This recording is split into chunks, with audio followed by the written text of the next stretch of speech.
السلام علیکم، میں ہوں آپ کی ہوسٹ سیما شیخ۔ ہر خبر مشن نیوز کے ساتھ۔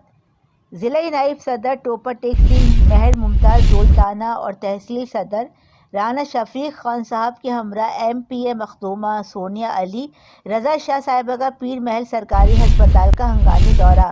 ہسپتال کی ناقص سہولیات کا جائزہ لیا گیا۔ اسی دوران سی ای او ہیلتھ ڈاکٹر ممتاز بھی موجود تھے اور اے سی پیر محل محترمہ مرحبا نعمت صاحبہ بھی موجود تھیں اور پیر محل میں شروع ترقیاتی کاموں کا بھی وزٹ کیا۔